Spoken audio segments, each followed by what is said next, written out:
as we start this thing on up. Oh yeah.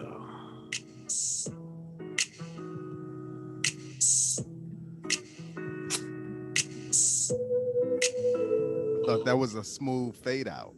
It was. I was waiting for us to open these cameras up. Oh shoot! I tried to hit it on the simultaneous. Right. Yo. Yeah, let me look for the button. Yo, you hit the button. Your joint ain't even there, man. Right.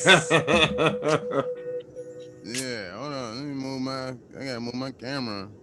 Hey, hold on, BT. Hey, BT. What up, though? Hey, bro. Lance over here lying, cuz. What happened? So I'm over here chilling. I'm like, that's a dope ass intro beat. If that's the intro beat, like that's it. He was like BT made it. I said, you a motherfucking lie. Well, if you made that beat, don't you call me spitting no damn raps no more, cuz. Fuck them bars, nigga. Hey, I need one of them. Nah, nigga, I'm full Kanye, man. Nah. Nah, you Houston, you Pimp C, cut. Don't act like Pimp C ain't make the beat. Yeah, man. It's the first beat I ever made, man. Man, I'll throw this damn laptop. Hey, man, shoot me some beats, my nigga. Damn, beat, nigga. That's the only one. That's the first and the only. Hey, shoot me your beat. Hey. Stay undefeated. Don't make no more beats then. Just stay undefeated. Stay undefeated. I retired from beat making. Man, that's the hardest shit ever, bro. I ain't gonna lie. Hey, man, I will that is good to know, and I will keep that in mind, good sir. It would be a pleasure to have you on some. I want you on the song. There you go. That's how you get the feature. He got 16 bars open for you. Real oh, 16. Yeah. That shit hard. And you even heard the hook. Bitch.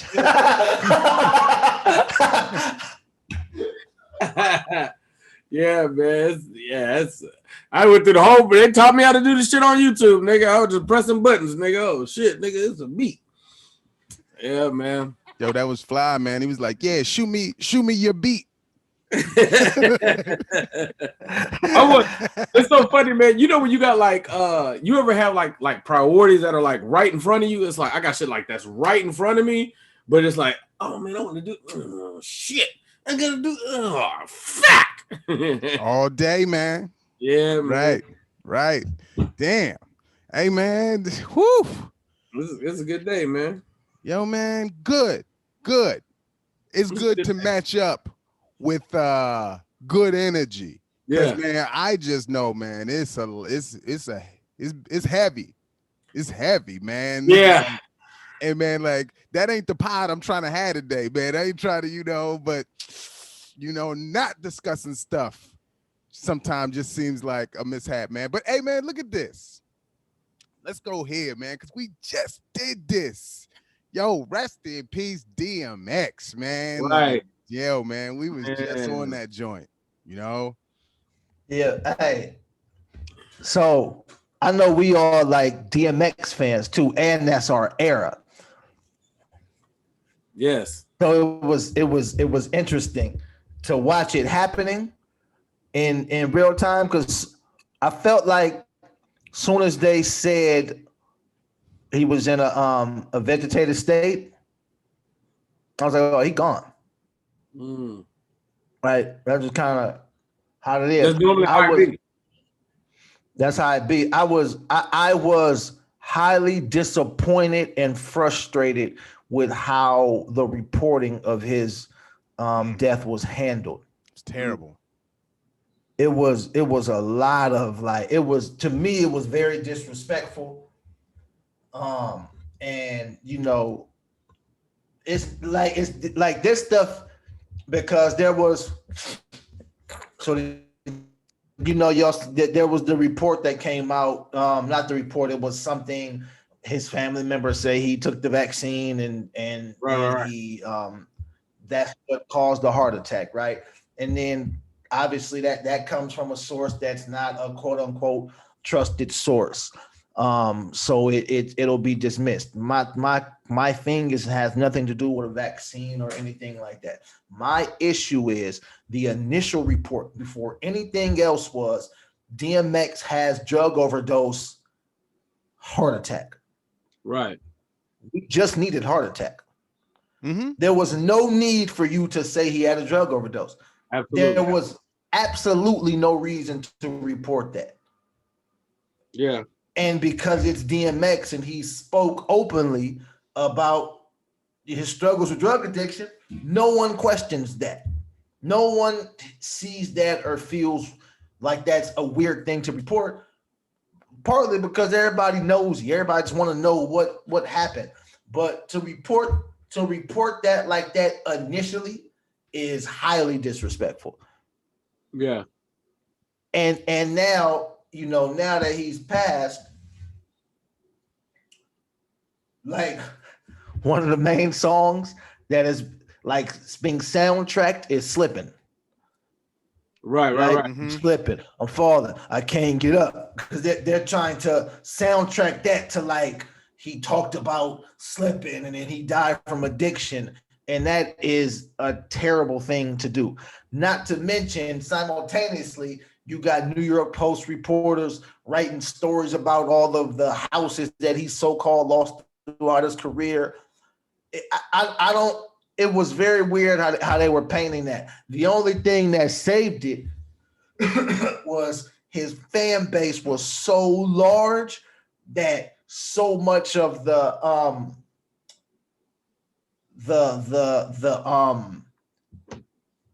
not mainstream media, but the people media, fans and his peers were just sharing dope videos of him just having a good time and humanizing performing him. For the world.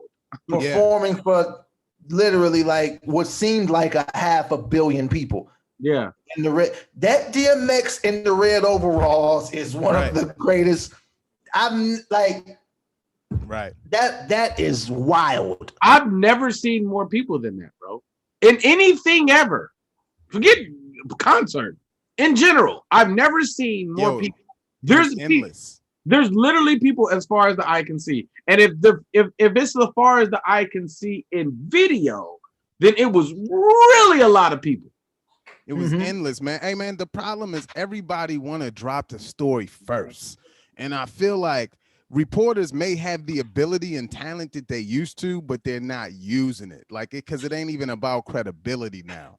Everybody just want to be the first to do it. Just like, everybody got that one dude that's like nearby. Soon as some bad shit happened, he be the first one to want to tell everybody. That's what the news is. They just want to drop so they can say they dropped the story first. Facts or no facts. Because everybody don't even get the story. Man, like there's only a couple people that actually did the reporting and then they get the press release. The other ones is copying their press release and adding the next statement to it. So it's kind of just it's the picture they want to paint, Yeah, it's the gift and the curse of kind of where we are like with like social media, because social media, or not even say, let's not say social media. Let's say the internet has created like a beautiful, we always got to remember we're at the very early stages of the internet, and it's created like a beautiful, like ugly thing, because shit can be sensationalized so much, and because the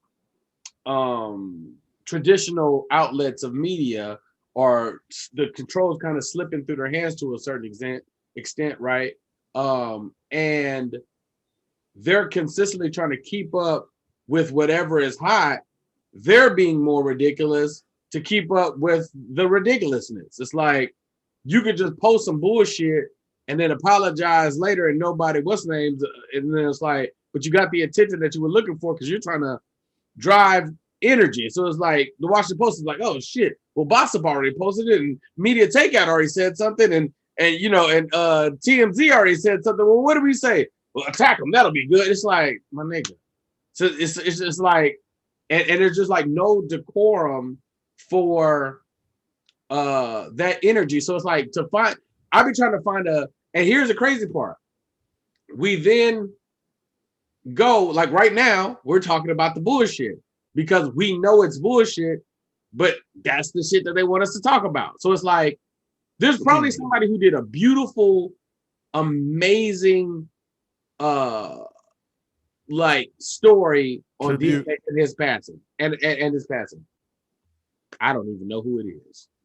Well, you know, a lot of people have, because, like I said, man, DMX, he touched a lot of people, you know, but there's still the cloud, because to the mass majority of people, he died of a drug overdose with zero proof of a drug overdose. That, like, for example, they'll say his family said this. I ain't hear his family say nothing. And I don't know who his family is. Yeah. So you can just say that and everybody just goes with it. And it's all, once it's moving, it's moving.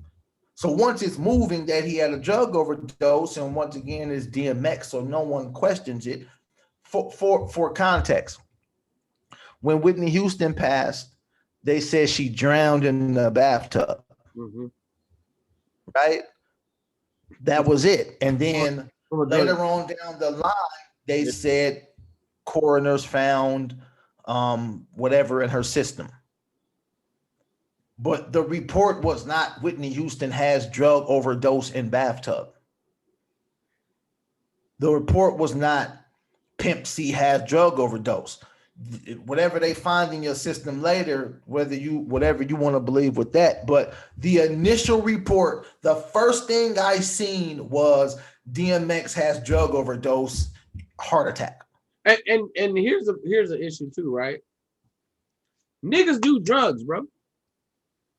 Niggas do drugs, fam. Like, and I'm not talking black people. I'm saying people do drugs. Creatives at any version of it do drugs. And I'm saying creative as in scientists. I'm saying creatives as in artists. I'm saying that psychedelics and LSD is like something that's like presented to us from like high level geniuses, right? Mm-hmm. It's like, that's not awkward. We don't talk about geniuses drug abuse, because a lot of times that should be tied together. We should be talking about this nigga as a genius. That's what we should be focused on.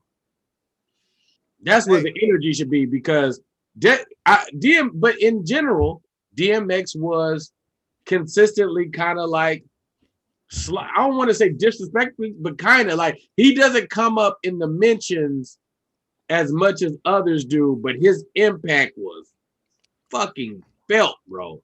Hey man, well let's discuss the genius. Hey man, you know what I just what song I pulled? Not even song. I pulled out Rough Riders Volume 1.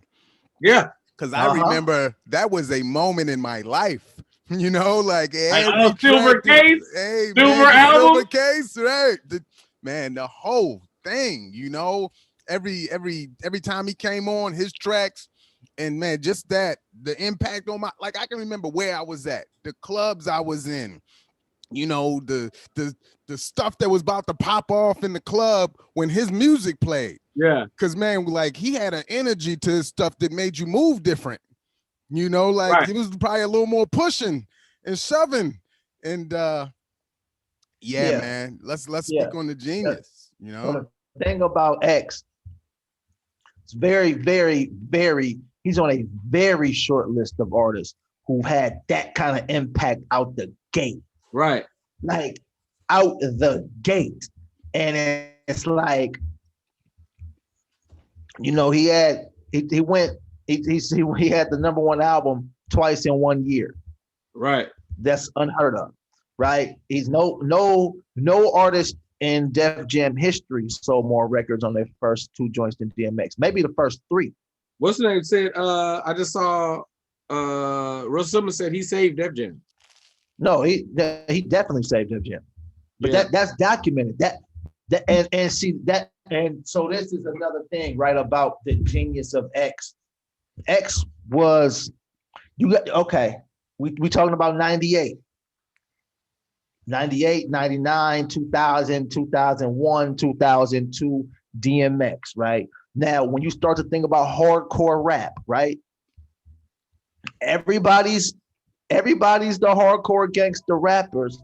DMX is doing the hardcore gangster rap thing without doing all of the "I'll shoot you" stuff. He's talking about "I'll like rob you." Like I'll just come take your stuff from you.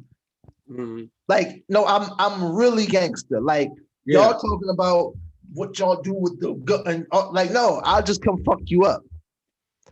Yeah, and it was so authentic that it's like one of the tail. This is like a tail side of how cold DMX was. When 50 Cent did How to Rob, the two people who ain't disrespect is DMX and Tretch. Right. They ain't disrespect them. Nigga robbed everybody else. Yeah, everybody. I forgot the bars, but it wasn't what he was saying about everybody else. Yeah. So I'm gonna tell y'all, I did. So obviously for on Top 5 Fridays, I did top 5 DMX songs. Obviously, it ended up being substantially more than that. So let me tell you how I broke it down. I said top 5 DMX songs that like people are gonna say. If you just talk to a large amount of people, these will probably be the ones that they mentioned. Then top 5 that was my favorite, and then the top 5 that was underrated. So I'll go through it fast. The 5 that people be saying. I had number 5 was Party Up, 4 was What's My Name, 3 was Stop Being Greedy, 2 was Rough Rider Anthem, and 1 was Slippin'. Right? The 5 for me.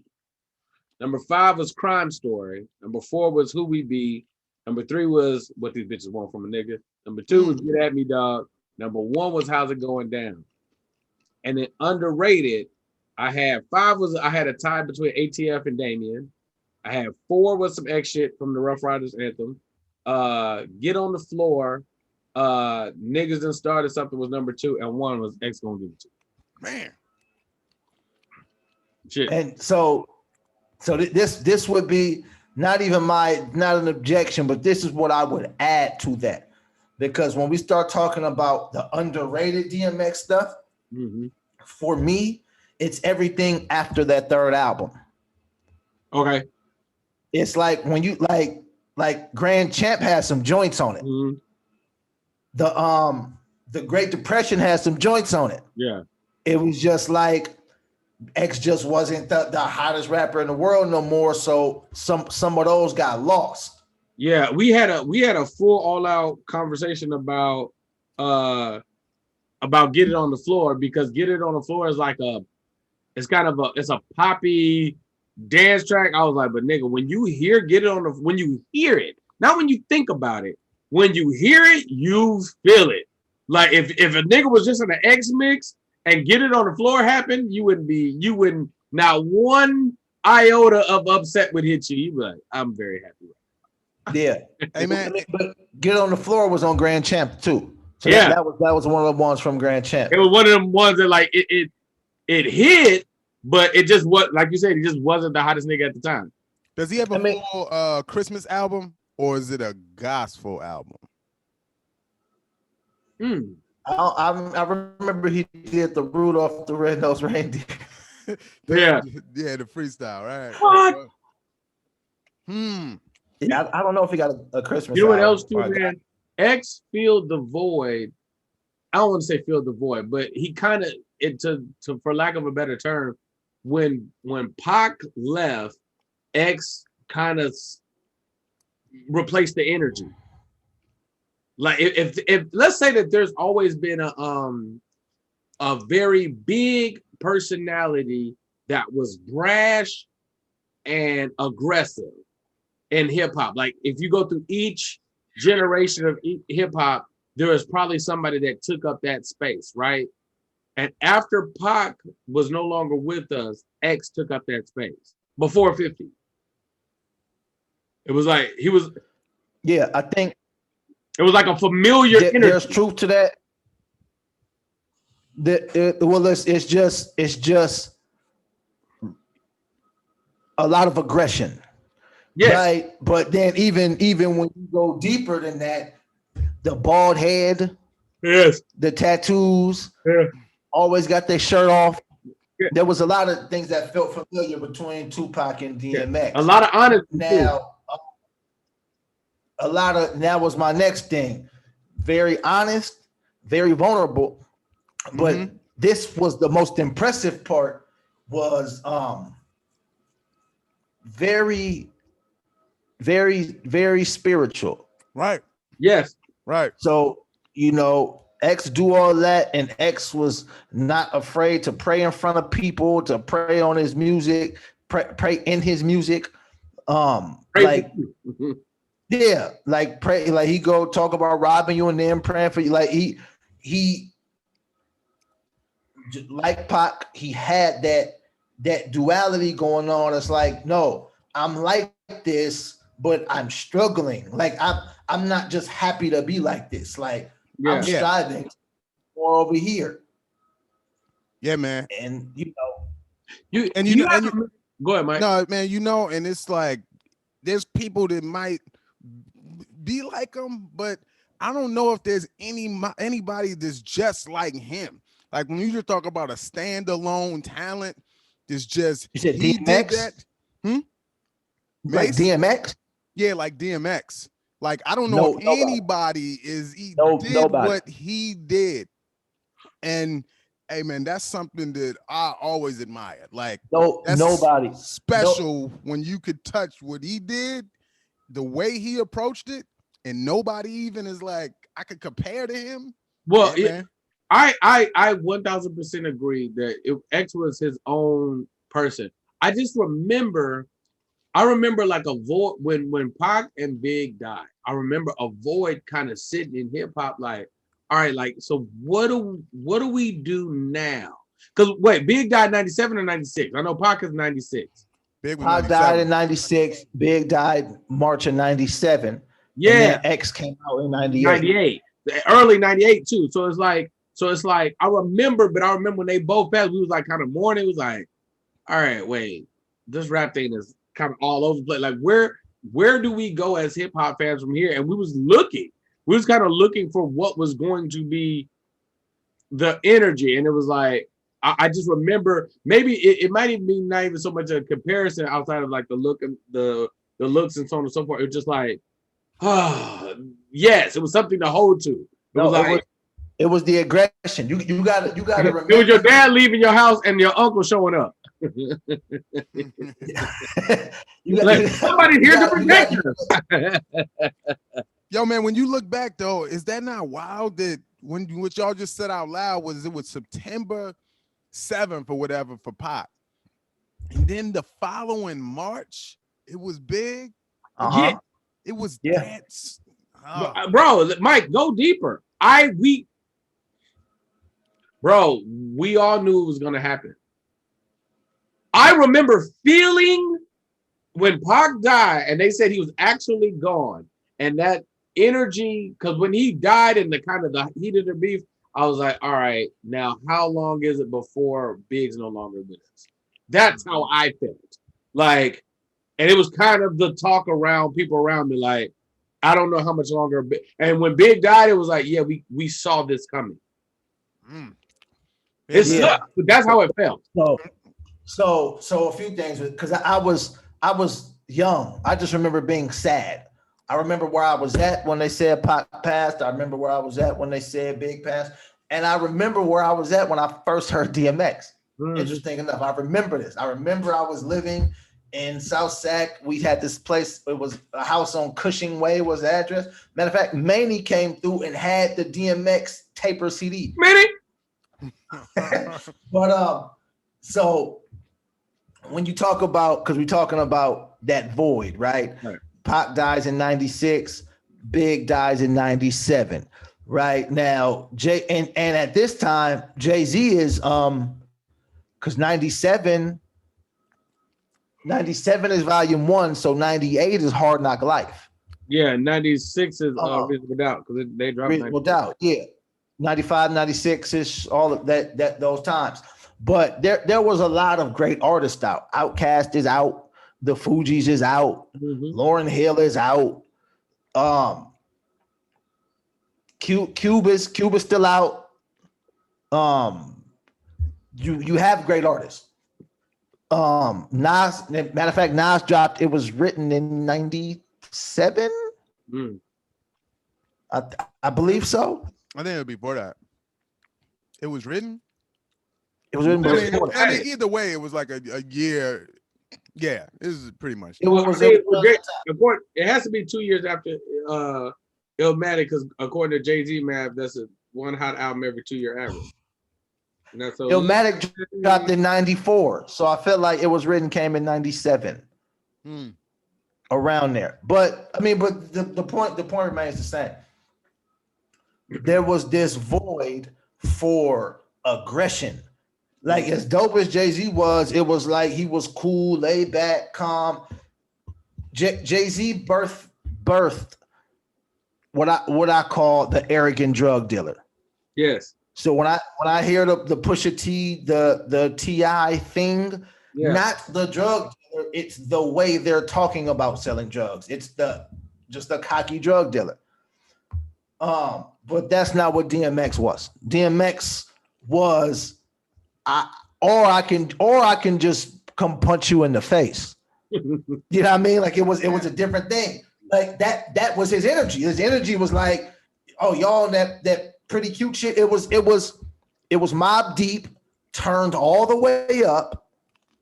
But once again, Mobb Deep was rapping more about shooting. And Mobb Deep flow was more relaxed. X flow wasn't relaxed. X flow was in your face.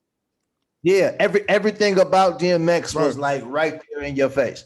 Like, even when he turned up, though, even when he was always turned up, but even when he turned down, it was still high in a way. Like, I like when he brought it down and he would like talk, or he would like, say his flows real calm. It was still like, that shit. Oh yeah, because those will be the ones that even sometimes cut a little deeper.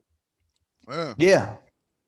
That's a trick that you find out in comedy, right? It's like, if I always talk like this, when I talk like this, it's going to hit a lot harder, and then I can bring it back up. Yeah, you know what I mean? It's like when Twista slow it down, you like, wait a minute, he really saying something. It's like it's understanding. Great analogy. You know what I mean? But yeah, man, X. What is?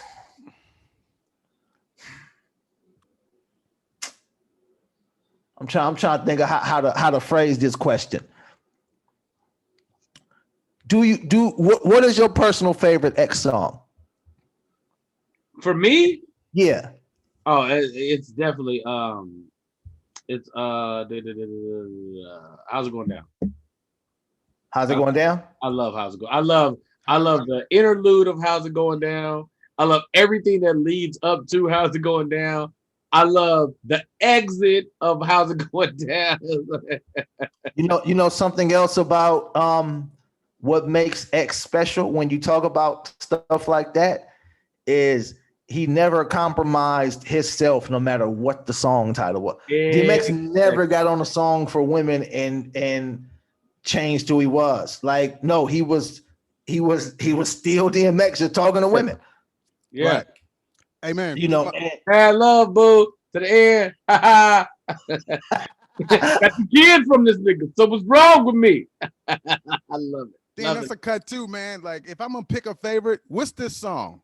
What's the one when he was talking about like, yo man, stuff is hard here. I'm about to go in, and he strapped up all the he just told a long story. ATF, right? He strapped Crime story. Open the door. ATF. No, you're talking about Crime Story. Is that the one when he went to the bank at the end and just blew up the bank? Yeah. Wait. Are you sure? Yo, man. Cause look, Lance. ATF is like the high energy one, but Crime Story. Boom. Open the door. ATF. Select to call my girl and tell her that. Yeah, but Crime Story is that's smooth. Yeah, it's the Yeah. No, that's the one. So No. It's Crime Story. Crime Story. Now you're coming with me. That's Crime Story is when he goes into the building and blows up the police station because they were looking for him. It's just me here, and I'm not dressed. That's that song. It's the bad guy. I hope you're making the rest. Yeah, that's Hey, man, Crime Story. I ain't picking a song. The album. Okay, that's my favorite song. The album. You gotta remember when it's Dark and Hell is Hot came out. When you talking about, and we talked about this months ago. We was talking about the versus battles. That's what I said. I can only think of 3 artists. I know I can only think of 3 artists, man. DMX, 50 Cent, and Snoop. When they came out with their first album, it done that to the world. I got nobody else. Yeah, yeah. I'm not talking about it just being a great album. I'm talking about it being a great album. It's selling all of those copies and it being like street music. Impact. Oh yeah. Okay. Yeah, it was heard. Yeah, that's it. I was about to say where we have M at, but M's definitely not that. You can do Eminem, you can do Country Grammar, but even then, M's second album is the one. Yeah, it's really Marshall Mathers EP, and I would probably say the same thing for Nelly. I think Country Grammar was the one. That's his first joint, right? That's his first album, but Nellyville has some of the bigger songs on it. Oh yeah, Tip Drill's on there. I mean, EI's on there. Like Hot in Here's on Nellyville, and so EI's on Nellyville. I thought EI and Country Grammar were the 2 big songs on the Country Grammar album. You might be right. And if you want to go and take a ride with me, that's on Country Grammar too. That's on Country Grammar too. But Nellyville got like Dilemma on it. Nellyville has some like huge songs. No, I know Dilemma. I know Hot in Here. But fuck, this ain't about Nelly. Yeah, fuck man. That nigga and look now. at this, man. X. Hey, man, look, I didn't want a smooth transition out of this. I just wanted to officially close it, and then we move on, because I didn't want it to just, like blah, blah, blah, it's over, man. So, yeah, man, that was just like the which won't stop, the DMX appreciation, So where I was going to go next, because, man, we already hearing music and stuff that hit in the club and things that happen in the club. And recently, man, I heard somebody was at the strip club, man, and they was just having it rain all through the club, man, with but was there no limit to how they was making the ring? Yo, it was no limit, man. And apparently when the girls picked up the money, they was like, wait, and it just wasn't who they was used to seeing on the money, So that's the report I got. And I guess they were calling them Usher Bucks. Usher Bucks, baby. Yo, that's fantastic, man. Great promotion. Yo, man, it is beautiful. And man, like I had talked about it, man. I had said a little something. I had like a stripper kind of come at me a little bit, like that's messed up. Them girls work hard and they deserve to get paid. And I'm like, it's just a story. Like, I ain't about to sit here and believe everything they present to us. Do you think at any point did Usher, in the city he's from, would leave a club and not take care of everybody in there properly if he's gonna be able to walk around in that town? Nah, man, that's just the story they put out, and I love the promotion. Let me tell you what you can't do. If you are an Atlanta artist, there's no world where you want to make music and have hits and have the strippers against you. Oh my God. That don't work out. It ain't gonna never. Not in Atlanta. Maybe in some other city. Not in Atlanta. You're not gonna do it. So I agree. It is hilarious though. Hey, man, this is my thing, right? What's wrong with having Usher on the money? That's what I'm saying. See, the white man done controlled us, my brothers, to think that Usher cannot usher in currency. Come on. Huh? You understand what I'm saying? Now, if you take your money, I don't have my wallet with me, but you understand.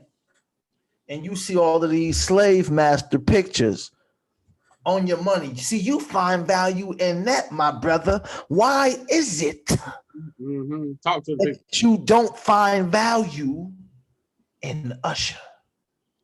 Yo, man, that's real. That's deep, man. You know what I'm saying? The Hell yeah. white man has conditioned you Wow. to feel Why like can't you see the light?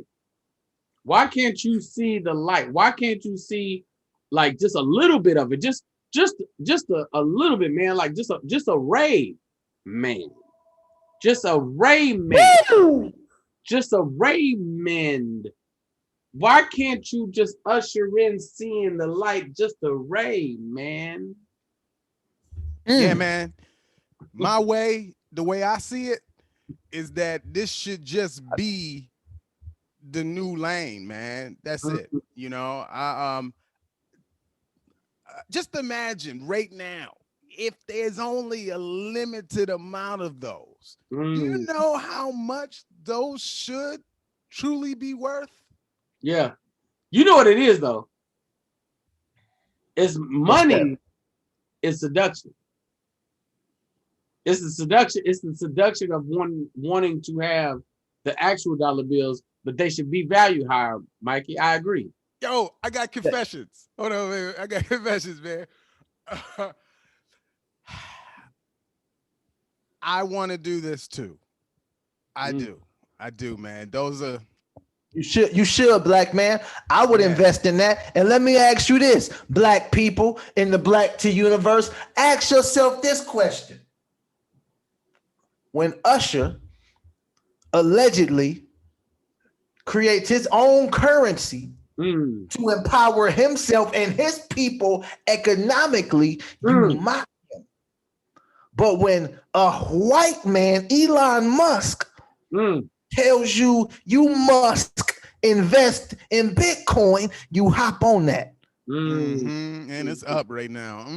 Why do you hate your black skin so much, brother? Keep going, man. Let it burn, bro. Let it burn. Why do you hate your black skin so much, sister? Why are you so afraid to invest in and with your people, my brother? Listen. Let's change it. I'm down. I'm down too. I'm down to change it. I'm ready to sign them papers. Like whatever. I'm ready to sign them papers.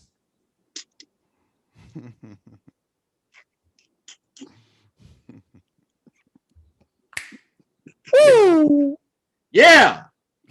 I want to go to the bank and tell them daddy's home. Gotta go to the bank, tell them daddy's home. And I got a pocket full of Usher bucks. And if she don't want to come, you know what I'm gonna tell her? You don't have to call. You don't have to call. Because we're gonna take everybody with us. A car gonna be full anyway with a bunch of lovers and friends. Yeah, you don't even have to be my boo. You know what I'm saying? I'm looking for the girl. I'm looking for the girl who gonna say, yeah. Right. That's who I'm focused on. But I'm asking you this, my brothers, my sisters, what hit record has Benjamin Franklin ever gave you? You know what? He got it bad. He got it super bad. He got it the worst. What has George Washington ever made you dance? When has he ever brought love in the club? Right. Give me one example. Give me one example of Andrew Jackson. And when you heard Andrew Jackson, you just couldn't stop moving. Please remind me. Please remind me. Because I tell you what they confessions are. They own slaves. Is that who you worship? Is that what you want in your pockets? Yo, say that again nice and slow. Because I can tell you what their confessions are. They own slaves. Is that what you want in your Birkin bag, sister? Is that what you want in your Velcro wallet, brother? Huh? Listen, in the view from California, don't think that this is a good idea. I feel very good about this. My energy feels right. I'm gonna go out on the street and kiss somebody in the mouth. A good kiss is what I'm gonna do. You hear that? That's called a B-side album cut. See, y'all, if y'all was more in tune with Usher, y'all would know that one. Hey man, the party continues, man. Yeah. All right, so I have a question. How do y'all feel about the play-in tournament? Because they going back and forth with about now. Mark Cuban's mad. Lucas say he don't get it. How do y'all feel about it? To be honest with you, I don't understand it. So, I'm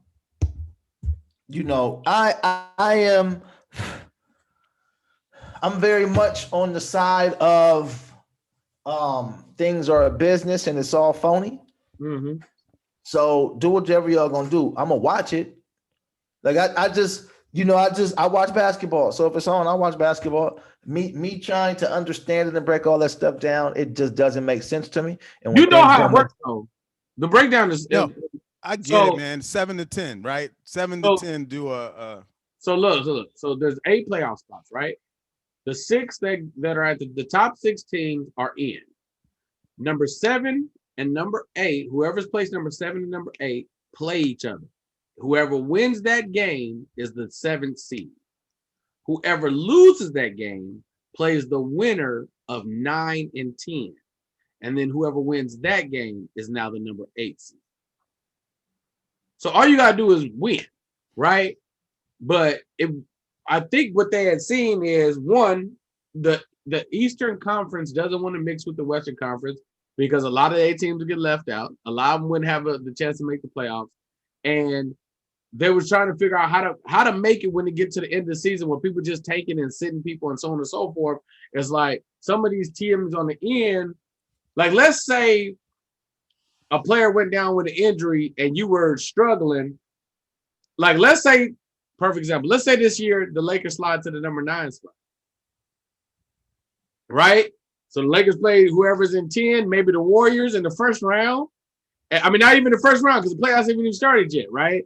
And then they'll play they'll play the Grizzlies, and you could create that high energy that you get in college with the one and done game. I think it's great because we know a lot of that the regular season feel borderline pointless. But I love the idea of the Warriors being 9 and the Pelicans being 10, and then Zion versus Steph, one game, winner goes to the playoff. I love it. Yo, man, I think that's I after hearing it, it sounds great. I'm also a fan of a 72 game season now that players appear to be less durable, so maybe 72 games allows you to get more out of them during the course of a season. But man, like the vets, they got what they do down. Like LeBron knows that, all right, I just need about 12 games before the playoffs start and we'll be back in shape and we good. You got the young teams like the Grizzlies who need every single game. And then you put them in danger of getting put out of the, playoffs completely. So, I mean, that sucked for them. But when is the last time there was an upset from an 8 seed to a 1 seed? Wasn't it like Denver Nuggets with Mutombo or something? I thought it was the Warriors. It was the Warriors. The Warriors with Barrett Davis. The Warriors beat the Mavericks. Right. We believe. Yeah. Steven Jackson. And that's what I'm saying. Like, I think there's not in the NBA. We know that the games balance themselves out, right? It's the one, because there's so many games, normally the top team comes out. I like this energy at the top. I love the idea of Steph being in a playoff series. Just let's just go out on a limb. No Wiseman. Let's just say that no Wiseman. Can I confidently say that I would pick the Jazz over the Warriors? These Warriors. Would I pick the Jazz over just Kelly Oubre and Rhythm, Andrew Wiggins? No, because I don't fuck with Utah like that. I feel like Steph can get you 2, and anything can happen on a you bust around and fuck around, get an extra game. Oh shit! Or I give you one better. What if they play? What if they play Denver round 1? Right? We know Jamal Murray's out. Okay, Jamal Murray's not gonna play. So now Joker got to deal with Draymond. Does that work out? Is that a good matchup for Joker? I don't know. Maybe not. I know Steph over there though. He had 52 last night. Hey man, let's talk about Steph real quick, man. Was he in his prime last year, or is he at the best he's ever played right now because of what he's required to do? Or do you say 5 years? He was at his best. He was at his best 4 years ago. But when you talking about when he was winning MVPs? Yeah, but even with that, damn, this is a deep thought. Yeah, he's thinking. Yeah, that's when the university, man, like really like when they freeze you because okay, you back. No, your internet connection is unstable. No, it's not. My internet connection got a 2-parent household. I heard somebody's house phone ringing in the background. So, Mike, you getting the facts? I am, man. So Steph's prime. Yo, I did some big shit. I just bought a new printer. Keep going, man. But it's wireless. Steph's prime because go ahead, man. because of how he plays, he doesn't rely on athleticism. His prime will be extended. So he's been good for a long time. He's gonna be good for a long time because the thing that makes him great doesn't really go away. Right. He's gonna be able to do this. He kind of, yeah. So his prime always be hard to tell. It's a little bit of athleticism, man. He be like, yeah, no, it's some fools, man. You know, yeah, no, there's some athleticism involved, but it's not the same. Yeah, it's not Zion. Like, right. Yeah, it's like we'll see how Zion's game transitions when he gets in his 30s. Right. You know what I mean? To see, okay, how are you going to now adjust your style of play? You know, but yeah, because last year Steph didn't really play much because he was hurt. Because that's another thing too. Is like he got to stay. If Steph is healthy too, you got to remember he came in the league in his first 2 years. He had ankle injuries, and then once his ankles got right, he just took off. Kind of like Lonzo, huh? What? I didn't hear nothing. Internet connection is unstable again. Oh, that's crazy. Mine too. But yeah, the play-in game though, as far as the play-in game go, like I said, I'm gonna watch it, and I understand you're gonna create drama. So hey man, go create the drama. I understand the frustration from Dallas, who is right around that 7th seed. It's like bro, we made it to playoffs. Why do we have to keep playing? We've already done it. Because yeah, Lucas said and Mark Cuban said. Okay, I was like, why is this an issue? And I'm like, oh, okay. Because it hadn't been an issue. Yeah. You know what's crazy is I wonder if he would feel like that if y'all was the 9th seed. Ain't nobody saying that. Yeah, ain't nobody saying that when you yeah, okay. Now it makes sense. So is Mark Cuban and Luka complaining because they don't want to end up, because last year that was one of the amazing stories that just we was dealing with the bubble, so it didn't get publicized. And in general, Portland stuff and or Dame Lillard stuff just don't get publicized. But Dame, they was the 10 seed, bro. Yeah, I thought last year that play-in tournament was because of the bubble and how the season went. I don't know that was something that they was like, oh, this is what we doing now. Yeah. No, because what they're trying to do, they've been trying to. They don't. Remember the tanking was mad aggressive. honestly, you want me to go deeper? I feel like there should be a play-in tournament to like they should have a like an NIT for the 1 seed. That's what I feel like you really want to get to it. You got to explain that. So have like a tournament for the teams that aren't in the playoffs anymore, that aren't in the playoff hunt. For the number 1 pick. Yes. Okay. You said the 1 seed. That's what threw me off. Okay. Yeah, but hey, explain this even more, because you saying the team that wants the highest pick got to win when they've been the worst team. Yes. I think if you say like the terrible teams, right? So let's say a tournament between Minnesota, Orlando.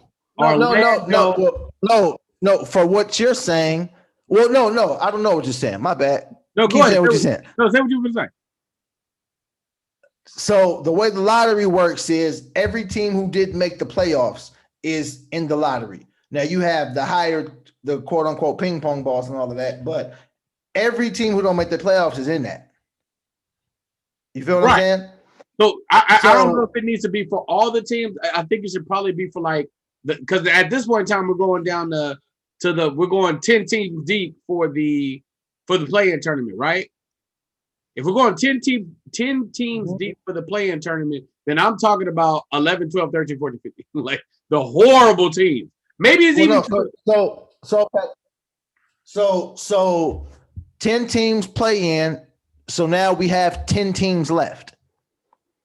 So are you saying those 10 teams have a tournament? Not even. Let's go percentages, right? Let's say that there's four. Let's say that there's 4 teams that got a 27% chance of getting the number 1 ping pong ball, whatever.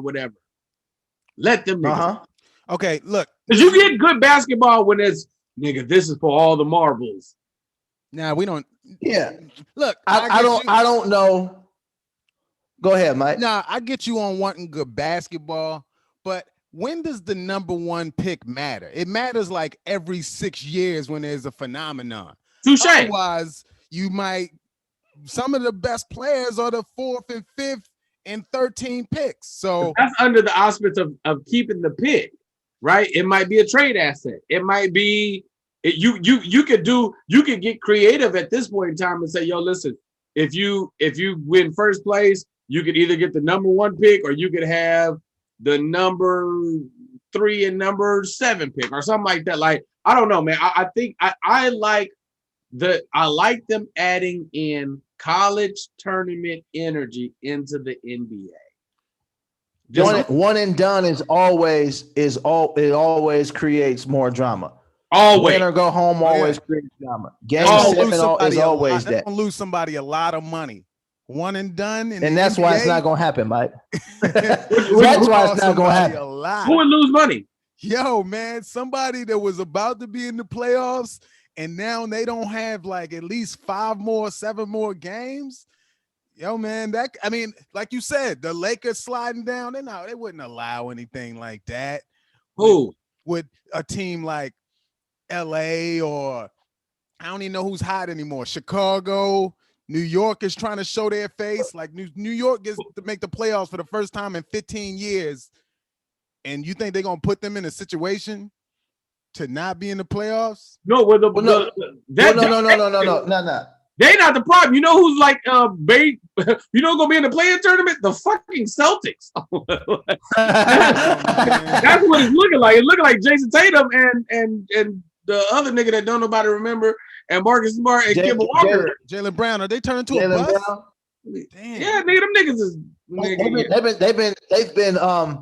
they've been struggling. Inconsistent. Yes.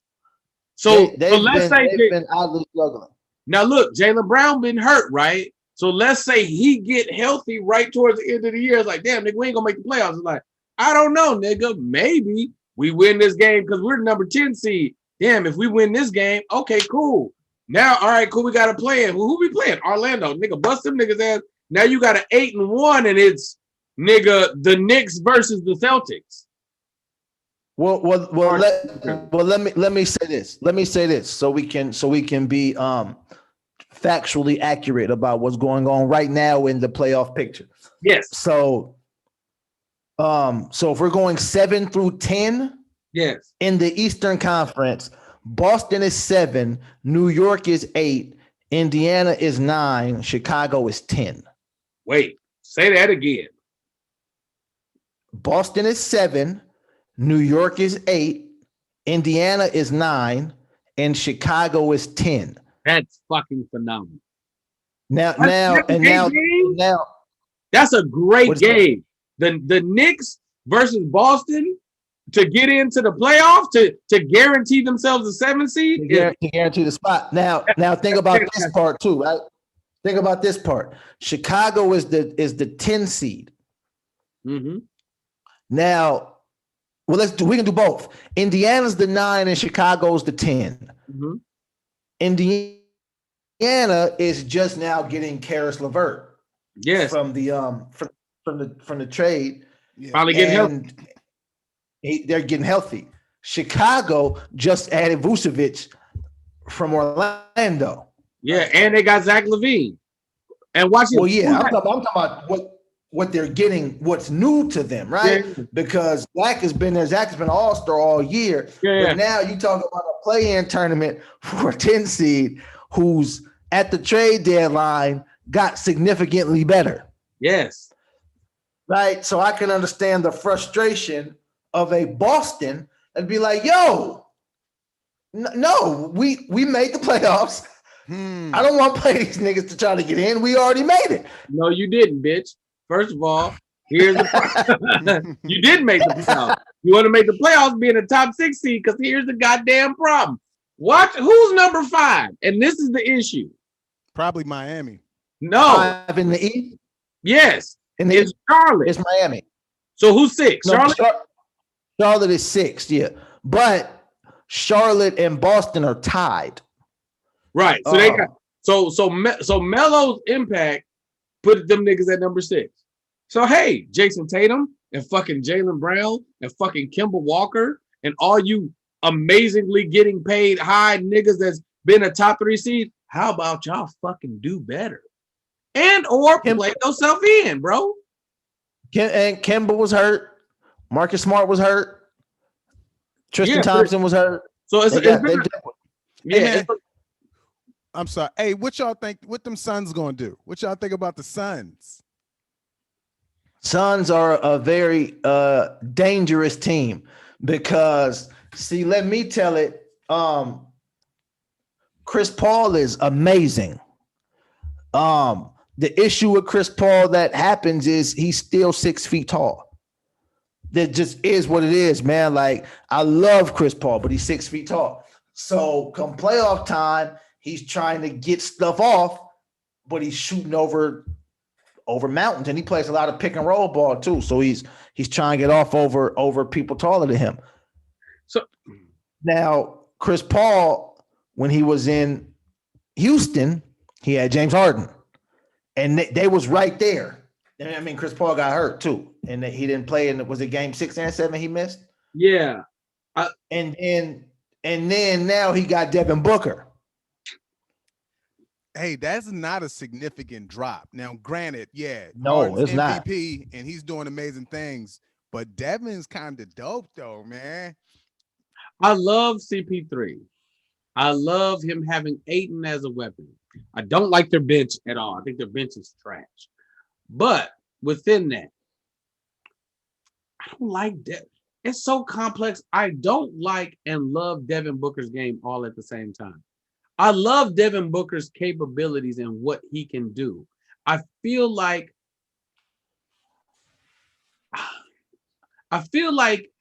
he doesn't do them well enough. I don't know how to point it out because Devin Booker's very, very good, right? Like it's blatantly obvious the nigga's really good. I know exactly what this is before you explain it, but he can shoot like a motherfucker, but he don't really shoot. He's not as good as a driver, but he be getting to the rack, and I'm like, I want him to be confident in whatever moves he's making and just make them. Like Brandon Ingram, right?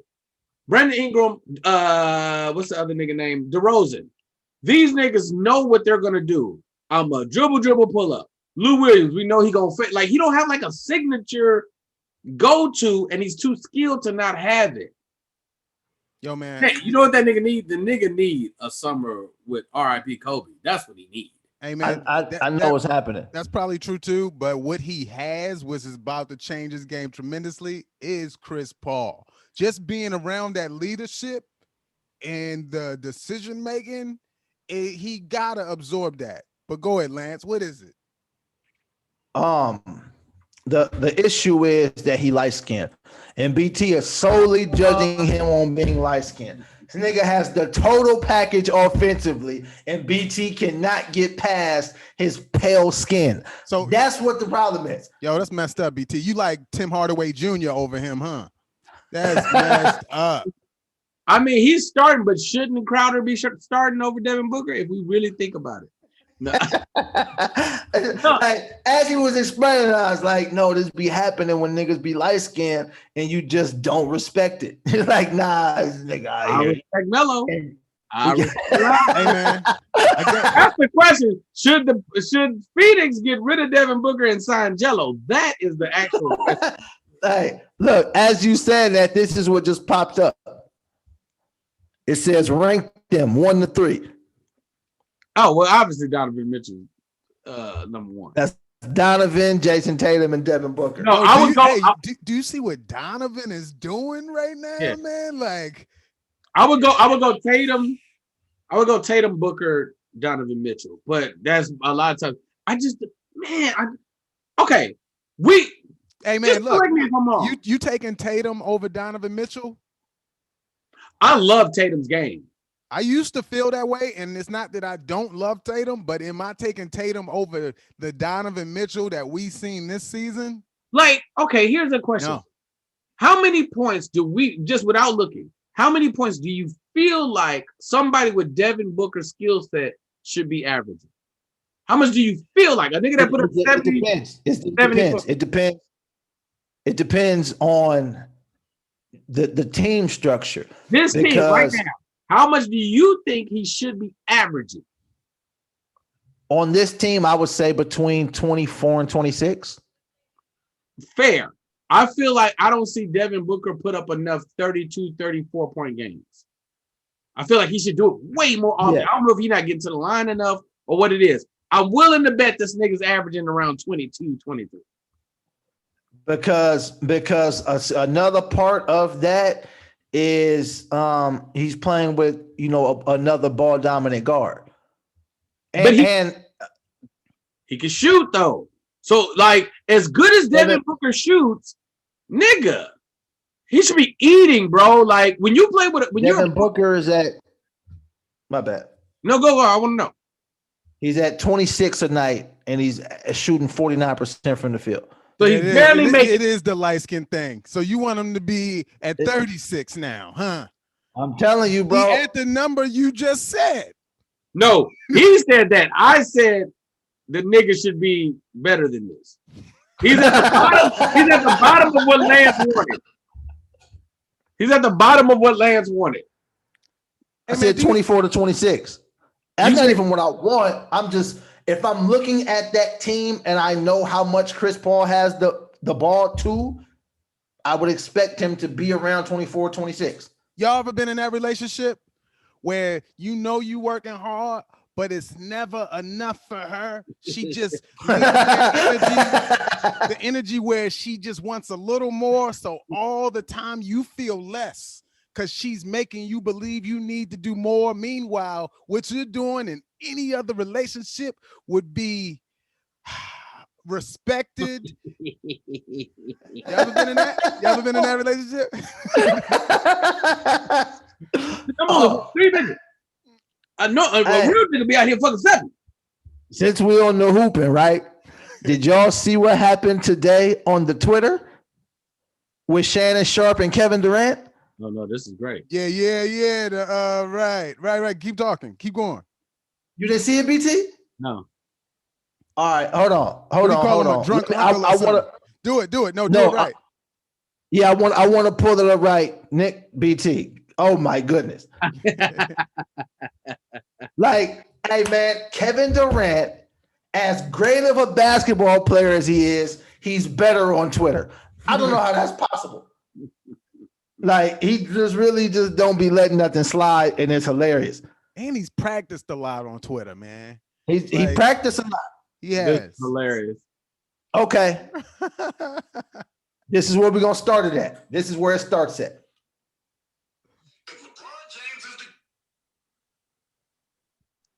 Okay, let me make sure that's paused. Okay. Better than even LeBron James, but very few people were willing to go there. And then he's like, because he said it, if LeBron James is the GOAT, I beat the GOAT twice and hit the shots in his building. What does that make me? It wasn't about, well, I will be better than even LeBron James. So that's what Shannon says on Undisputed, right? Yeah. Kevin Durant retweets it and says, y'all drunk uncle out here lying again. When did I say this, Shannon Sharp, with a million question marks? Right? So then I gotta, all right, let me find, okay. Is he saying he quoting him like he actually said it? Yes, because that came from a fake account that said that. So he like, you were on TV reporting stuff from fake accounts. That's what are you doing? He's saying that I said that, right? Boom. Okay, here we go. So then Twitter is an interesting place. I should hang out there more. oh, it's hilarious. So then Shannon Sharp says, y'all remember the fake account when KD said, now everybody want to play for the Heat and Lakers? Let's go back to being competitive and going at these people. Then joins the 73-9 Warriors and builds Nets into a superpower with Kyrie and Harden. OMG. Right? Now, Kevin Durant, all of that did happen. He did say those things, which goes to another point of mine is maybe these super teams are super because Kevin Durant's there, but that's a whole nother conversation. Then KD says, oh, Shannon refuses to respond to me. Yo, Shannon, why are you using your platform to push fake quotes about me? Shannon Sharp says, KD, if you want to talk to me, I'm not hard to find, but I'm not about to go back and forth on social media. Whatever our differences are, they can be handled out of the eye of social media. KD says, we can talk in front of everybody. It ain't that serious, Shannon. You go on TV in front of everybody pushing fake shit, but now you want to talk in private. Why are you lying on TV, Shannon? Then Shannon says, KD, enjoy your day, stay healthy, and finish the season off strong. Right? All of that by itself is funny enough. And then this happened, cuz. And then this happened. Oh, where is it at? This is amazing. No, you're not gonna believe how funny this is, BT. Then KD posts this. What is that? It's Shannon Sharp blocking him on Twitter, and he says, but I'm sensitive.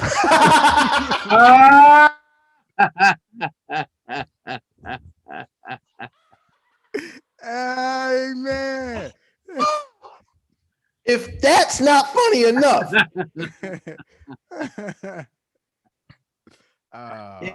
that's not funny enough. Wednesday gonna be lit tomorrow. Undisputed gonna be super lit tomorrow. Somebody responded and said, man, he said, man, punch Katie in his shit. Unc, he a fuck boy. That's what somebody on Twitter said. And he added Katie, and Katie said, you calling a grown man Unc because he on TV a suspect. Have some respect for your real uncle.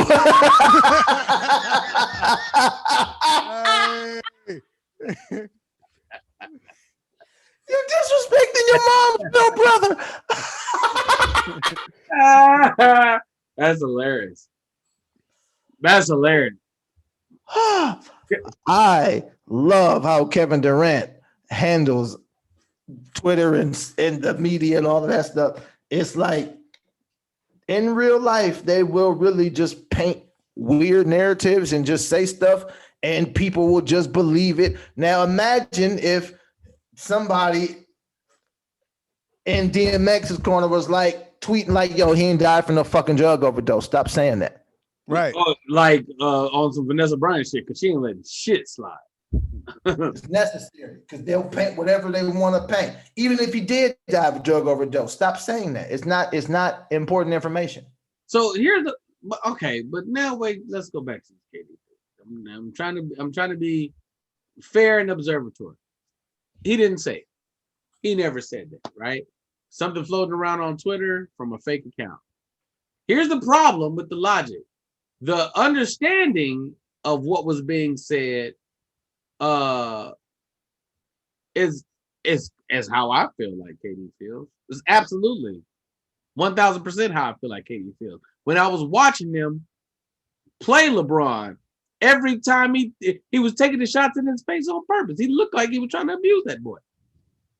He looked like that's what it felt like. It felt like, yeah, I got some backup now. Remember you beat me in the finals? Well, bro, they not here right now. Nobody's going to save me. Now you just got to guard me and I just got to guard you. That's what it felt like. Even if a super team, smooper team. Game was close. LeBron, come here. Let me talk to you. Felt like Hooper shit to me, right? If I take that energy and then I assess the fact that here's the problem, KD, you be having fake accounts, bro. So you're telling me that you didn't say this and that came from a fake account, but you've admitted to having fake accounts. So I'm not saying that was your account. I'm saying, nigga, you be having accounts though, bro. You know what my name is on everything I'm on? BG Kingsley. Because I want you to know I said it, bro. If I move with respect and all my gamer tags or people are being ridiculous on all my social media, ain't this, it is me. Say what I said. I don't want no misnomers about it. If it's ABT Kingsley, I said it. Now, right now I own all my tags. At some point in time, if it changes, then I didn't say that shit. But today, I said that shit. Amen. I said that shit, bro. Maybe I want to get on here and defend fake accounts. And this is why. Years ago, it wasn't as loose and free as it is now. We kind of in peak PC culture right now, you know, and people are speaking on their stuff as they should. But man, picture 6 years ago and you coming off like this on Twitter, man. You talking fines, you talking like anything possible. So I think right now you can do stuff like this. So his approach, remember when KD first did the fake accounts? What was he doing? He was going in conversations about himself and defending himself. I like this version better. This is way better. I like this version, I mean, but I don't think he could do that back then. So I see what you're saying. That makes sense. Yeah, and you know, a lot of times it's like anything else. Once you get discovered, then you could be honest. Fair. You know, it's like I feel like everyone should have a burner account. That's what I believe. Everybody should have a burner account. I told a girl the other day that I know is on OnlyFans because I know niggas be having OnlyFans. I say she posted something and I DM'd her. I was like, "You gonna really make me go ahead and get this OnlyFans, ain't you?" I was like, I might really have to support you. She like, go ahead. I said, listen, ain't gonna be no fake name. It's gonna be me, bitch. It's gonna be me looking at your news like, yeah, I'm here too. It's a bunch of bots, bitch, and me. Never forget who supported you, but it's me, bitch. Yeah, hey man, it's just the way that they twist everything up. Okay, so let me give y'all a few stories, right? I'll try not to be boring with the stories, but so you're never boring, Lance. You're very entertaining. So y'all know KD has a podcast now. Yes. Yeah. He has his co-host Eddie Gonzalez. It's a friend of mine. We went to high school together. Okay. The way that they developed this relationship was Eddie was saying things on Twitter. He's very opinionated, and KD responded to him from one of his burner accounts. And that's how they developed their relationship. So it's like when I'm watching it, it's like, nah, this makes sense. Because if I respond as Kevin Durant, you might not talk how you talking. But you can talk like you when you just talking to whoever you think this is. Because I feel like I'm very careful about the things that I say, because I'm like, I gotta talk as if I'm saying it to someone's face. But I believe in respect. But you throw Lance Woods on everything. That's what. On everything. on everything, homie. So I was having a conversation on so this happened 2 days ago. I don't know if y'all seen this. They had Draymond Green on the podcast, KD's joint. Okay. So then they was asking Draymond about, KD getting to Oakland, getting to the Warriors. And he like, no, I didn't like that. I don't know where that came from, where I called him from the parking lot crying. I don't know what y'all talking about. But then Draymond was like, but y'all believe what y'all want to believe. However y'all think he got here, that's how he got here. Right. But they said it was just pretty much like text, like, yo, you see what's all right, bet, let's do it. They said it was that simple. The media narrative becomes so that's what happened.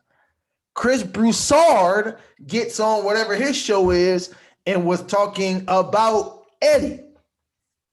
And he was like, the sports podcast is cool, when the athletes do their thing, but that's why you need a journalist to go in there and ask those real questions. Because I would want to know, well, were you crying, Draymond? We didn't get that answer. And that's just dumb because it was a fucking text message. Yeah. But was there crying emoji? And does that count? But then now we're talking about the Mark Cuban play-in game. Yeah. Of course you don't want athletes to do their own podcast, because then why do we need you, Chris Broussard? Yeah. So they're always going to try to do that. You feel what I'm saying? It's like if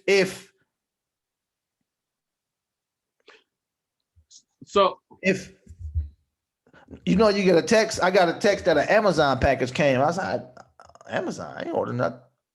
So check outside the box. Got your package. Oh no, I'm sorry, your bitch is showing butt naked. So look, here's another thing. You got a bow on her shoulder. You ain't gonna put it on the wop wop. You gonna put it on the shoulder. On the shoulder.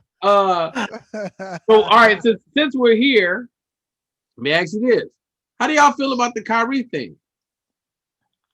Yo, what is he what's going on? I don't even know. You talking about the Dennis Schroeder situation? Yeah. Okay, because I thought you were talking about the Kyrie thing with him not talking to media. Remember, he was saying that earlier, like, I'm not talking to media. But you're talking about just this situation. Yeah. You're talking about just that ejection. Are you familiar with it, Mike? If you're talking about when they played the Lakers and they both got ejected when they got heated and he said something that Schroeder said, is that what we're talking about? Yeah. Yes. He said Schroeder called him a nigga. And he got very hostile about it. So are you asking how we feel, or are you about to tell us? I mean, no, I'm asking, how do we feel about niggas not being willing to call nigga, and then not wanting to get word used around him, and then his kind of reaction response? For him, how do we feel about people not wanting to be called the word? What you got, Mike? You look like you don't give a fuck. Yo, man, I'm trying to care. because that's what I wanted to do more. You know, as far as 2021, I wanted to care more. Yeah. But man, it's like, I don't know if I can even give that energy. Do it bother you? Yo, man, I don't care what. No, it doesn't bother me. Does what bother you? Someone not wanting to be called that, or someone when calling a black man calls you nigga? Have I? No, I've never been like bothered like that. Of that, nah. Man, I'm barely bothered when a white person say it. So I'm, but this is the thing, right? I think there was two parts to it, and I think they got kind of mixed together. Oh, there's definitely at least two parts. Yeah, Oh, I'm no. not getting the whole story, man. It gotta be more than this. So I'm gonna give you one theory was Dennis Schroeder was busting Kyrie ass. You goddamn right. Giving that nigga that work. And when niggas is getting that work, they be frustrated. Like So and they had dusted off the whole game. So there's that theory that Schroeder was busting Kyrie ass and he just got frustrated, and that was that. Now I think there could be some truth to that as a competitor. If this at the highest level of competition, that's why I hate ejection. Just like, do you want them to compete or not? Because if they competing, it's gonna get chippy. What do y'all want? Oh, the refs fucking up all year though. But keep going. All life. Yeah, refs all are of life. The worst, man. Let's just play without the refs. Let's call our own fouls. Call our own fouls. Yo, man. So there's that take, right? I believe not necessarily because they was both, I think, at the point of ejection. Kyrie had 19, Schroeder had 16 or something like that. No. Kyrie had 18 and Schroeder had 19. Okay. Busting that nigga's ass. Yeah, so they was sounds like they were going back and forth, but I'm cool with his busting his ass because he's Dennis Schroeder and he's Kyrie Irving. I'm cool with Dennis that. Schroeder shouldn't have 20 points in the first half. It was the third quarter, but I'm cool with all of this. They got ejected in the third, right? Keep talking. Now, the thing is this. I didn't think Kyrie necessarily got mad because he said nigga, because they were going back and forth as far as talking and stuff the whole time. He just said, you don't know me like that. So he was saying, it was sounding like he was saying, I don't care if you say nigga. I don't want you saying it to me because you don't know me like that. You are too comfortable with me. I don't like how familiar you feel with me. Like endearment. Like you can't give me endearment. Like, calm down, nigga. Like, how did you say it? Let's talk about how Schroeder said it. How do you and that nigga's from Greece. Does he have an accent? No, from Germany. Did you see any hostility coming from Schroeder's side? No, but no, I mean, I didn't see hostility from him, but it just looked like they had kind of got into it. It looked like I didn't Kyrie watch the had game. The hostility walking away. Kyrie looked like he had the hostility. Maybe Schroeder is really potent with his words. So, you know, they hurt. Schroeder, Fucking nigga. Fucking nigga. You know, Schroeder is known as a pest. Yes. Like he's like an irritant. He's one of those players. He's defensive. Like defensively, he's really tough. He gets in you. He does little things. Like he's known as a little irritant. Yeah, and he says stuff. Yeah. So here's the thing. Nigga. In general, I don't care how you want to be, what you He go like this after he said, "You fucking nigga." Nigga. I don't care what you want to be called. I don't care what your preferences are, and I will respect it. I got homies that don't like this shit, like Arvin Mitchell. Arvin's my dog. That nigga don't like that shit, and he'll address it with you a couple times. But the first, hey, don't call me nigga. Like that's And mind you, Arvin's a nigga that will fight, right? Like he's kind of edge like that, but he don't like that word. He don't want to be called that word. He don't care if you say it around him, just don't call him that, right? And niggas just respect it. It's just like, all right, cool, respect.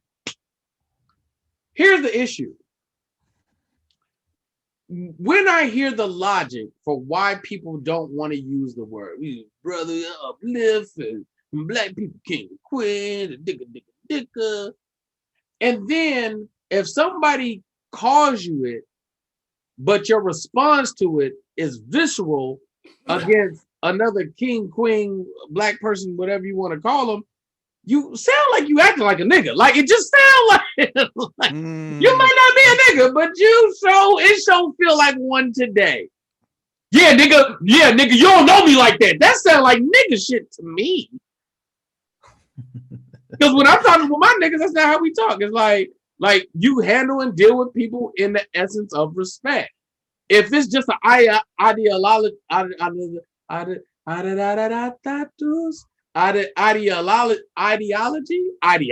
was it. Ideology. Just because it's like an ideology about the word and concept of what might come with it, that doesn't directly reflect to me your behavior. I say the word nigga. I also move with respect around all the niggas I'm ever around. Period. You know why? Because I love black people and I respect niggas. Just, all niggas from any form of life. There's always the essence of asshole or distance with me, but there's also always an essence of respect. I'm never not moving with that. So, because that's where I'm torn at. Mm-hmm. Because what I was gonna say, the other part of it was Kyrie's tweet after the game. Yeah. You seen the tweet? No, what did he say? I didn't. I got you, Mike. This episode has been sponsored to you by Twitter. That nigga, is it Jeff Bezos? No. Who's the Twitter nigga? Jack somebody. Jack, yeah. Didn't he sell it though? Yeah, Jack Dorsey.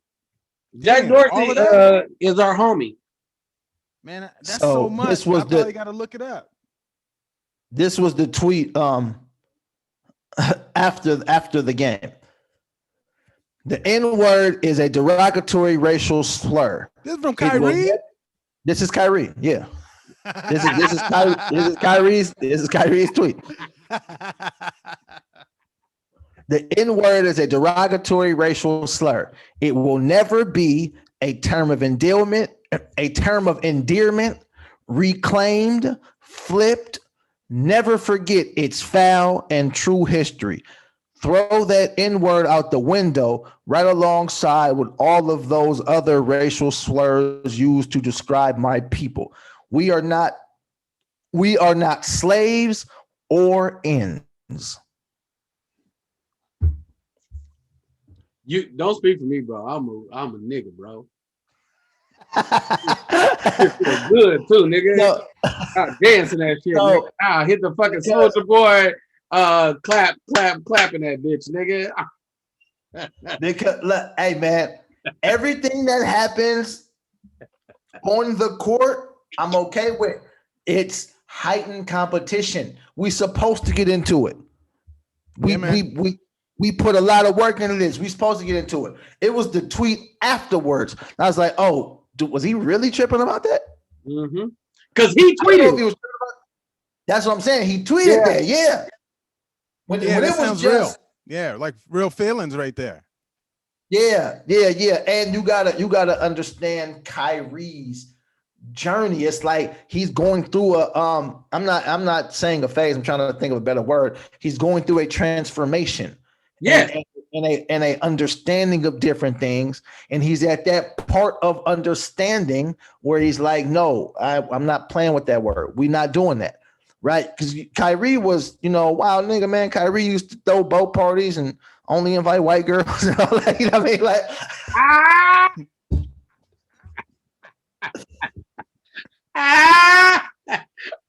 But allegedly. No, that shit happened. Allegedly, he might have invited some sisters, but they didn't show up, or they got to the dock And so the white girls like, I'm not getting on that. Ugh, this nigga tripping. Bitch, don't call me no nigga, bitch. Come on, Becky.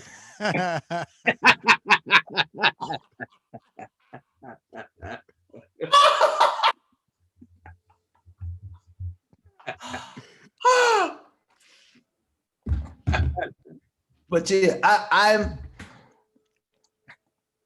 I'm not among that crowd of.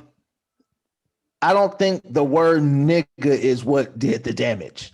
That like I just can't buy into that. It was a gumbo, bro. It was a gumbo of a lot of different things. With yes, the for example, right? You getting your ass busted. He must have got crossed. This is why I can't subscribe to the nigga talk, and why like I think anytime someone says something and you have to look to see what color they were to see if you're offended or not is always tricky. Right? What's up, nigga? Oh, he black. Hey, nigga. What's up, nigga? Mexican? All right, nigga. Yeah, I mean, what's up, nigga? Is that a white boy? Rage. Like, yeah. That's you always there, he's smoking weed with Fubu on, you be like, I still gotta fuck you up this way. that's tricky to me, right? So I judge intent, right? It's like I don't like nobody saying nothing unnatural around me, and I don't like nobody trying to say something to see what they can say. So then you kind of might just slap a white person for saying that to you just because you testing boundaries when you don't have to. You don't talk like that. We can just keep it cool. You don't gotta do all that. But right. But within this, they called you boy too. And then you be like, that's my boy. What's up, boy? That a boy. And then nobody offended. They called you boy. Hey, shut up, boy. Get over here, boy. Hey, boy. And that's like, that's boy. You know what I hate? Bro. I hate bro more than nigga. Because nigga is specific and I know what you're trying to do and or I know where you're from. Boy is specific. And, come on, bro. Bro is worth wrestling about. Is it worth wrestling? I told every once an episode, the Texas come out. You never know when it's coming. Man, there it was right there. It's worth wrestling over. Wrestling. Bro, like if you say, I had this conversation with some ladies on a live show I did about the word female, right? And they were saying female is offensive. And I was like, eh. And they were like, no, it is. I was like, well, not if you take onus in it. If you think females are dope, then females are dope. Yes, any time that you try to degrade a woman to a lesser in comparison to a man, that's offensive. I understand that. So if you be like, bro, that's only because she a female, then yeah, nigga, that's offensive. But that's just as offensive. You be like, yeah, nigga, because she a woman. They're like, nigga, it's still offensive, bro.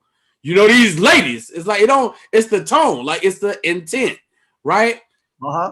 So like, same thing with this situation, boy, it's just as offensive. It's like, it don't matter. It's like, it don't matter what the term is. It's like when you look at Dennis Schroeder's face, you see one of two things. Either one, he didn't want no smoke, or two, he wasn't even tripping like that. When Kyrie walks up to him, he pats him on the back and he's like, nigga, what is going on with you, bro?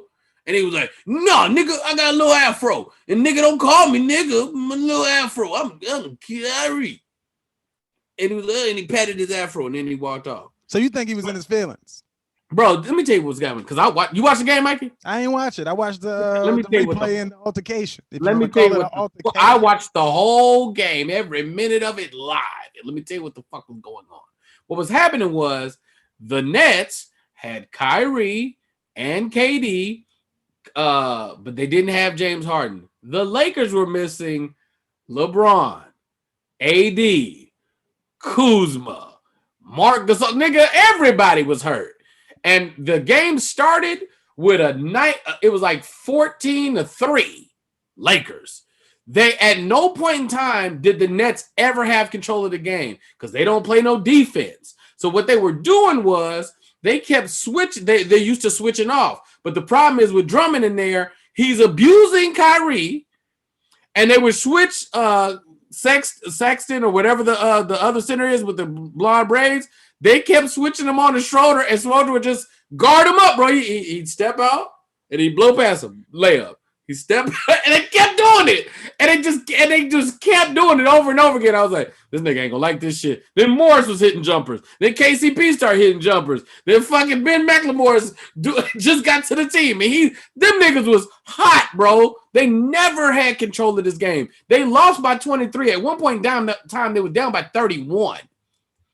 And you was getting your ass whooped, and you went home with your ball, bro. You just made it something else, man. You niggas lose games, man. Especially to the Lakers, bro. Just live with it, man. Yeah, like I said, I think there's some truth to that. I mean, there was a 4-point game when he got ejected, so with that's important information. All that. Wait, no, stay right there. Kyrie would come in, and Kyrie himself would have spurts and runs that would make the game more interesting. In all fairness, yeah, keep going. But like I said, at the heightened level of competition, I don't care about anything. Like if even when people have done things and you like, that's dirty, man. I get it. I don't like that you done that like that, but it's heightened levels, man. It's extreme levels of competition. Yo, Yeah, so right? I got a question when you're done. Yeah. No, I mean, that's kind of it. It's like, Yeah. bro, if he got in his feelings in that moment. It's because you hoop, Lance. Okay, so look at this. You know how, man, we feel like we need people like us in our communities when it comes to like police. And you feel like that's just a better route to go. Maybe that's the case, right? Do you think that we need one extra black ref that just sits in the stands and watches the game? So when they go to make some crazy ejection because some dude's like, bitch ass nigga, and they're like, get out of here. And we like, oh, nah. They just playing. Like, it's about to get even better. And that ref come out the stands and be like, no, let them play. And it's Shannon Sharp. He got the Hennessy and the goat mask. No. It's cool. Because you should never be ejected for emotions. I don't even why give you a tech? Because you like, nigga, fuck that call. That was probably a bad call. That's a whole nother thing. At no point in time should Dennis Schroeder have gotten ejected. I ain't even lie to you, bro. There's a part of me that says, listen, I might get kicked out, but if I get this nigga kicked out too, then we can possibly win this game because he's cooking us right now. No, nobody should have got kicked out. There's very rare, and so what you talking about, Mike? Black police and all of that. I think that's I almost feel like that's more dangerous because you feel like these still ain't the police because you see some black people, and I think it's like. Me and AC, y'all know AC. We talked about this before, and I can't take credit for this. This is more of his theory, but it makes perfect sense to me. Until somebody gets ejected and says no, you know what I'm saying? Like, yeah. It has to be a point to where the refs say get out, and the player's like, nigga, no, check up. That's hilarious. Keep going. And all of the other players is like, yeah, bro, we finna hoop. Like, what is the nigga talking about, man? Yo, put your whistle in your pocket, bitch. Nigga, what if all the players agree on both sides? Man, nigga, I just found it, nigga. Yes, that's what I'm talking about. Like, when the players know it's some bullshit, and they like, dude, out of here. And then what happens is all of the players usher you off, like, nah, just leave. And the first player's like, no, nigga, you leave. You the problem. Nigga, what does the ref do? The ref just go and they go blow. I said,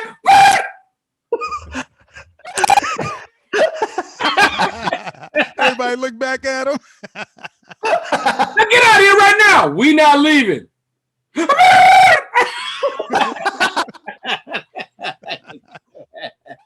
Is this thing on?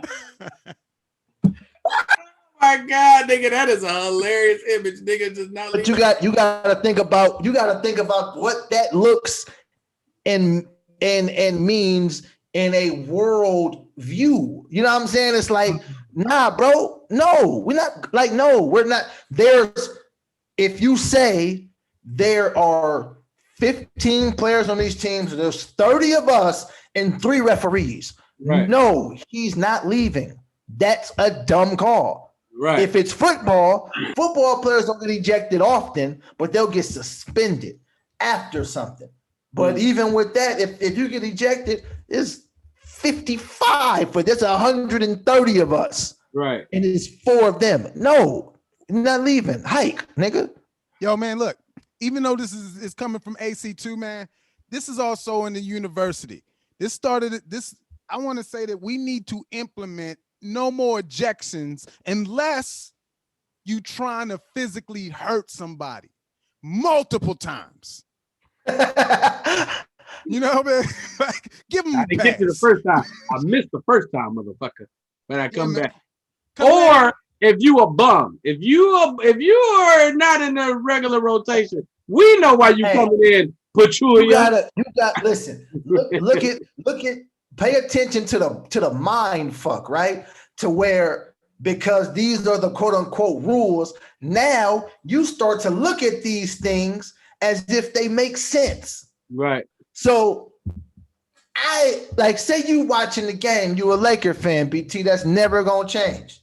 Right? If the Lakers is playing, and let's just say everybody is healthy, everybody's playing, it's the NBA Finals, and let's say they playing against the Bucks for simplicity, and Giannis argues with the refs, right? And gets ejected, you like, yeah, get this nigga up out of here, because you want the Lakers to win. In actuality, that's really stupid, and you know what I mean? You like, damn, that's kind of whack. They ejected Giannis. And man, the ref didn't even know what Giannis was even saying. Nobody does. Because nobody does. Nobody knows. Because when he gets mad, he goes to his language. Nobody knew what Giannis was even saying, man.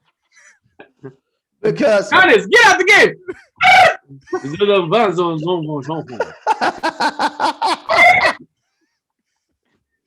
Because there is a racial element to this stuff, man. It is, we have to, and they say this, we have to control the game.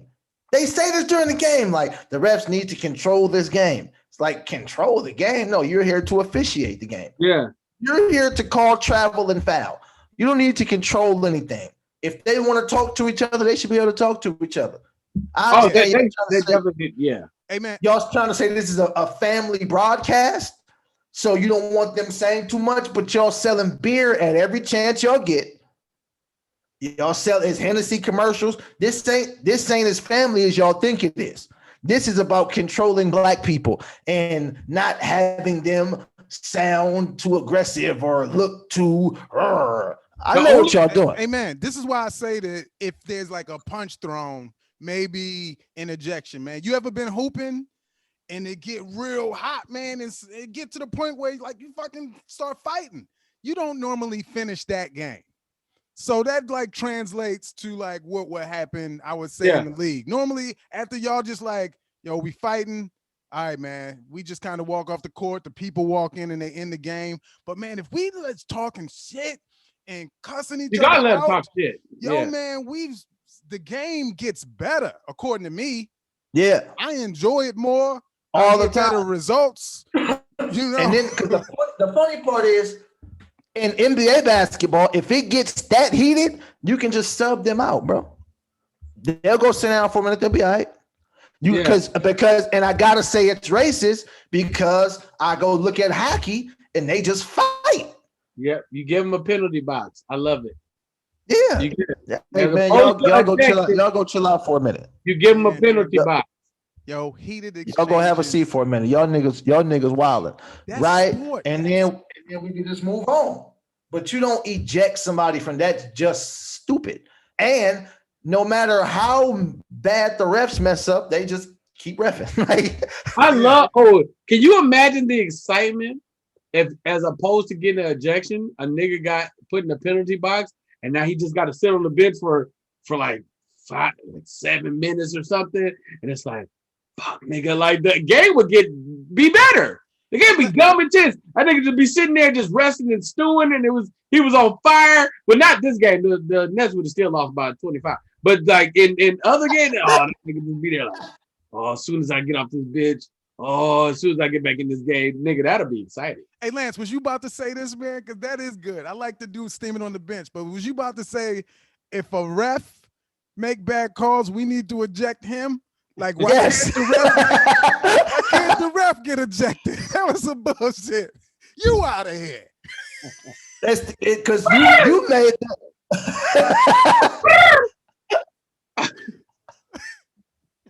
Eject the ref. Because hey, Mike, you talked about the police. The refs have no accountability, just like the police. Listen, we can fix this police thing. It's real. Hey, simple. man, and you could thank Black T University for this, America. Very simple. You want to police the black neighborhoods. We don't need black policemen. You know what we need? We need the niggas that is security at the club. Listen, let them niggas police the neighborhood. They know all the niggas. They know the niggas that start the drama. They know the niggas that be on the bullshit. They used to wrestling with these niggas anyway. Hey, man. Some of these niggas already got security companies. Let the niggas that run security police the neighborhoods, man. They be bullies sometimes, man. You know this dude gonna pat me down and take my candy? He took my Jolly Ranchers, man. Like, when can't you go in the... I needed that shit for my breath. What kind of Jolly Ranchers was it? Yo, it was the red one, man. It was like raspberry or something. You know, I was about to... But was it a Jolly Rancher, though? Hey, man. That's why they be guessing. They be like, is this a Jolly Rancher, motherfucker, or is this a bomb? You're right. Let's give him the benefit of the doubt. is this ecstasy? But now you in there with the bad breath, which might as well be a bomb. It's the same thing. Somebody gonna die either way. Man. Hey, Jolly Rancher is a low key flex for the breath. Yo, man. Because when you walk up with that rancher breath, oh man, pay this kid. Oh, the green apple. You hit it with the green apple. Oh, with the green apple, you know.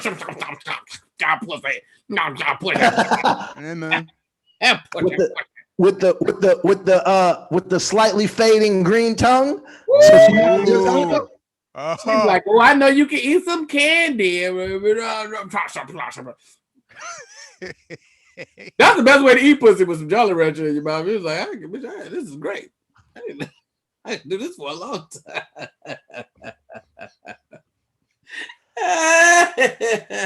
Nigga, the Jolly Rancher green apple breath.